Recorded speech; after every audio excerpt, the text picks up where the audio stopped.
Radyo! Huwag mo sabihin radyo! Sabihin mo! Sabihin mo! Energy! Energy! Cheers, Miss Gabaglita!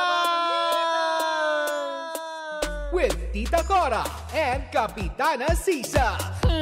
We are number 106.7 Energy FM. Panggawag mong sabihin radyo, sabihin mo energy.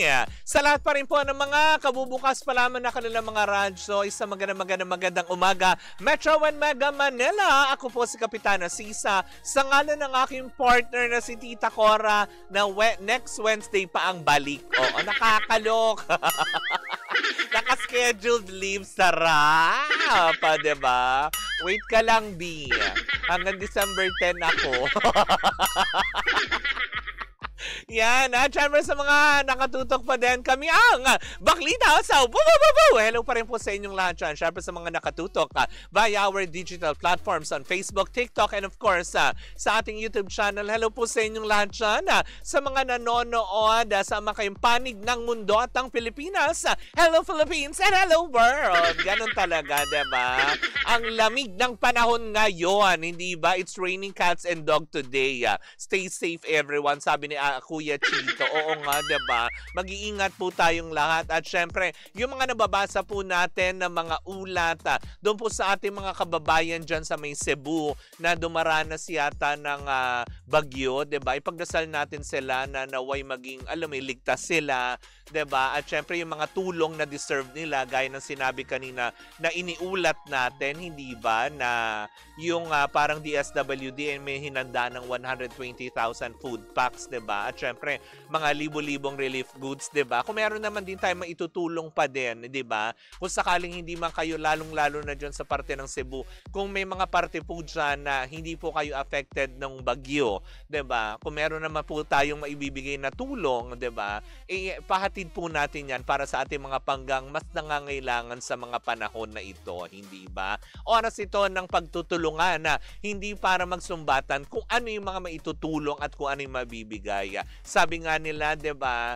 Sabi natutuwa si Lord kapag cheerful giver ka. Kung para lang din naman sa social media, wag na, 'di ba? Kasi nga naman parang clout lang din naman ihahabol. Sana wag po maging ganun ang mindset, 'di ba? At the expense of our kababayans na talagang dumaranas ng hindi magandang sitwasyon. Lalo pat hindi biro po yung mga ganitong klaseng kalamidad na tatama sa ating mga lugar, hindi ba? Kaya pagdasal pa rin po natin sila. Pero, eto na ang aking Baklitas for today. Second hour ng programang Baklitas. Naku, eto na nga. How true kaya, hindi ba? Hi, Russell Vargas. I love you so much. Diba? Kay Ate Gigi Capistrano, hello sa'yo. Love you, be. Yan. At syempre, ito na nga, diba? Kasi nga, how true kaya daw? Kasi, sinasabi nga nila, diba? Ang tagal na nahimik ni Kuya Will, buhat nang siya ay matalo nga. Nung nakaraang national election sa pagkasenador, diba? Na parang hinahanap na siya actually ng mga kanya mga supporters. Na sana kaya si Kuya Will, but parang hindi na bumalik, diba? Kasi kung ating matatandaan naman, diba? Ayon kasi sa naglilipa ng mga balita, 'di ba, na 2023 daw buhat ng huling makita si Kuya Will nung mapunta siya sa All TV at mag-resign siya. Mali po kayo diyan. Kasi 2024 hanggang 2025 ay nasa TV5 po siya, 'di ba? Kino-correct lang natin yung balitang naglipa na. Ngayon, dun sa usapin na sinasabi nga daw, di umano, parang umiiwas na nga daw ang mga networks na kunin nga si Kuya Will dahil unang-una, 'di ba? Kilala naman daw si Kuya Will, lalong-lalo na sa industriya, kung paano siya maging perfectionist, kung paano mainitin ang ulo. Sabi, gano'n, mainitin ang ulo, hindi ba? Pero, yun na nga, 'di ba, na para bang sinasabi ng mga tao is, 'di ba, na itong si Kuya Will nga daw parang syempre namamahiya ng co-host, namamahiya ng staff, kung kaya nga naman mas minabuti ng ibang network na since nawala din siya pansamantala, hindi ba? Kasi nga 'di ba, nagpaalam naman sila pansamantala noong 'di ba, senatorial, kumbaga parang kampanya, nung panahon ng kampanya, temporary sila nagpaalam sa ere. Pero nitong 2025 ng July ay formal na daw silang nagsabi nga na hindi na sila babalik sa TV5. Pero, ang chika naman na atin nasagap, hindi naman sa walang may gusto kay Kuya Will. Kasi Kuya Will yan eh. 'Di ba? Kumbaga, isa na rin siyang institusyon. Institusyon! Ano yan? Gusali? Ganon? Hindi, ang pagiging kumbaga, isa sa mga haligi niya when it comes to game show, 'di ba? Ay talagang nga naman, halos lahat captured niya all audience. Matanda, bata, 'di ba? Medyo, alam mo yon, yung medyo may edad-edad na, 'di ba? So parang sabi ng ilan naman, baka naman kasi wala lang maibigay na time slot. Pero marami din naman nagsasabi na kasi nagkaroon nga na siya ng chance before, 'di ba? Kung matatandaan natin, nung napunta siya sa GMA7 2015 hanggang 2022, 'di ba? Marami nga nagsabi noon kasi 'di ba nung nawala din siya sa ABS-CBN, tapos nakapasok siyang muling sa bakuran ng GMA7, binigyan naman din siya ng airtime na kung saan nga naman 7 years ang kanyang inilagi sa GMA7, if I'm not mistaken, 'di ba? Na para bang 'di ba, sayang yung opportunity kasi nga 2022 nung iniwan niya ang GMA, hindi naman niya totally iniwan, pero hindi na siya nag-renew ng contract. 'Di ba? Sinabi rin niya ito sa ere na hindi na nila i-renew kasi nga 'di ba, yung kanyang kaibigan na si former Senator Manny Villar ay 'di ba, kumbaga sasamahan niya sa pagbubukas ng All TV. Kaya lang ang nangyari 2023, ngangers, wale, 'di ba, na nakakaloka. Ngayon, buti na lang nagkaroon na rin ng oportunidad na makapasok siya sa bakuran ng TV5 at eto na nga, dahil nga syempre kinailangan niya muling magpaalam kasi nga para sa kanya namang pangarap na makapaglingkod sa tao ng mas malawak, 'di ba? Is sinubukan naman din niyang alam mo yon, na kumandidato bilang senador. Kaya lang sa kasamaang palad, 'di ba, hindi nga siya pinalad na manalo. Pero eto na nga. Sinasabi ng ilan na wala na daw gustong, alam mo yon, na wala na daw gusto or iniiwasan si Kuya Will. Parang sa tingin ko hindi naman. Kasi ayon sa ating mga nakalap, mula sa ating mga chismosang kapitbahay, lalong-lalo na dyan sa Quezon City Circle malapit. O, 'di ba? Meron dyan isang istasyon, 'di ba, na nakipag-usap na siya way back pa. Parang if I'm not mistaken, correct me if I'm wrong yung yung PTV4, if I'm not mistaken. PTV4 kinakausap siya. Tapos parang napag-alaman din natin na kinakausap din daw siya ng TV5. 'Di ba? Kasi nga meron siya parang, kasi ngayon online may teaser na. Gaya ng sinabi ni Adele Bernal. Thank you so much Ayan. 'Di ba? Yung Willionario teaser inilabas na nung isang araw. Hindi pa confirm kung saang network palalabas. Pero yung theme song niya, meron na. Sabi niya, 'di ba, na nakakaloka. Pero yon, Mario Palmera, thank you so much, 'di ba? Huwag mo nang patulan yung mga yan, Mario Palmera. Magtatangalian na kasi baka nagugutom lang yung mga yan.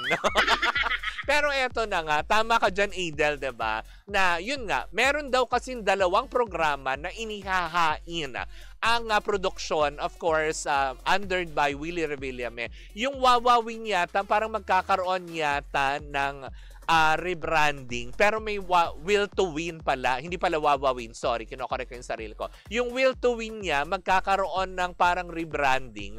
Pero matutuloy pa din daw, 'di ba? Yung Willionario, 'di ba? Yun nga lang kasi hindi pa malaman kung saan network pa, 'di ba? Kasi yun nga naglabas na sila ng teaser na malapit na ang Willionario. Na for sure aantabayanan naman po ito ng kanyang mga tagahanga kasi alam naman natin talaga, given na yan na perfectionist si Kuya Will, 'di ba? Syempre nga naman, bakit? Pinagkatiwala sa kanya yung programa, binigyan siya ng platform, binigyan siya ng airtime.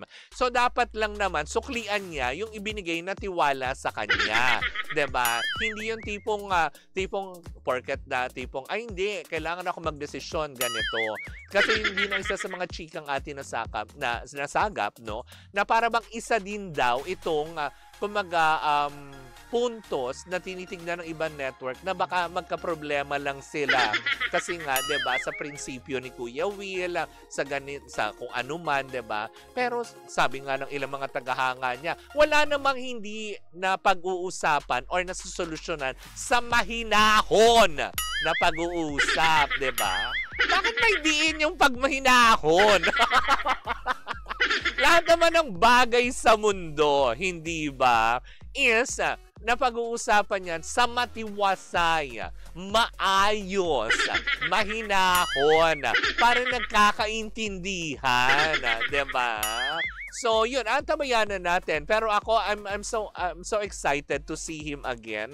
Kasi iba pa rin yung saya na naidudulot niya eh. Iba yung mga na ibibigay ng saya ng Showtime, ng Itbulaga, ng kung ano mga katapat pa mga programa sa noontime show, 'di ba? Kumaga, each programs has their own unique design na kung paano nila pasasayahin yung kanilang mga viewers at supporters, 'di ba? Pero yun nga, kay Kuya Will, iba din kasi pagka Willie Revillame, 'di ba, tumatak nga sa isipan natin yan lagi, 'di ba? At nagagamit na rin yan sa ating, alam mo yun, ordinaryong pag-uusap na kapag may mga natutuwa ka lang, bigyan ng jacket, may mga ganyan, 'di ba, yung mga ganon na kaya nga naman, excited pa rin naman din tayo, 'di ba? Hindi naman sa totally talagang iniwanan dahil syempre mahal pa rin ni Kuya Will yung kanya mga supporters na hindi nang iwan sa kanya all throughout the years, 'di ba? From ABS-CBN to GMA7, 'di ba? To TV5. Ngayon kung saan man din siya lilipat, 'di ba? Is maging masaya tayo dahil for sure, 'di ba? Na kumbaga parang tulong pa rin naman ang kanilang pangunahing prioridad na maibigay sa ating mga kababayan at hindi kung sino mas magaling, sinong sikat, sinong number 1 sa rating, hindi, 'di ba? Kumbaga kanya-kanya sila. Showtime, may style sila kung paano sila makakatulong sa kababayan natin. Ang Itbulaga, may kanya-kanya ding style 'yan sa pagbibigay ng kumbaga tulong at kasiyahan sa kanilang masugid na tagapasunod. Ano yun? Grabe. Hindi, taga kanila, yun. Tagahanga, 'di ba? May kanya-kanyang supporters 'yan. So, yun lang naman. Kumbaga, respetuhin na lang din natin. At kung totoo man, 'di ba, na sana, 'di ba, sa pagbubukas ng taon or bago matapos ang taon, 'di ba, malaman na natin kung saan para muling manumbalik ang sigla, 'di ba? Lalo pat ngayon papalapit ang Kapaskuhan. The more shows na nagbibigay ng regalo, aba, masaya 'yan sa atin. Mas maraming blessings, 'di ba? Sabi niya gano'n. Sabi ni Chito, it's a wrong decision ang bilis ng turnover niya. Hindi maganda yan. Kung empleyado, hindi maganda sa resume yan. 'Di ba, na nakakaloka. Sabi niya, baka buringot makipag-usap si Kuya Will, kaya walang nag-a-accept. Hindi naman siguro, grabe naman. 'Di ba? Anyways, 'di ba? Kung ano man din niya, kung may programa din naman din siyang lalabas, antabayanan na lang natin sa mga susunod na mga araw. Ang importante, hindi pa rin nawawala si Kuya Will sa kanyang passion, 'di ba, na makapagbigay saya, makapag-abot ng tulong, lalo pat sa mga kababayan nating nangangailangan. Well, in the meantime, mga pangga, ako pumuli sa Kapitana Sisa sa aking pagbabalik. Nako, eto na. Meron na namang issue, oo. Hindi sa akin, charot. Hilingera. Diba? May mga issue na naman. Diba? Hindi pa rin ba, alam mo yun, hindi pa rin nagtitigil kay Daniel tsaka kay Kayla Estrada. Kung ano man yan, sama-sama natin makatutukan yan sa pagbabalik ng Baklita sa Bubububu! Muli po ako sa Kapitana Sisa sa ngalan ng aking partner na si Tita Cora. Tuloy-tuloy pa rin po ang ating tugtugan. Siyempre, dito po lamang yan sa number 106.7 Energy FM. Panggawag mong sabihin radyo, sabihin mo Energy.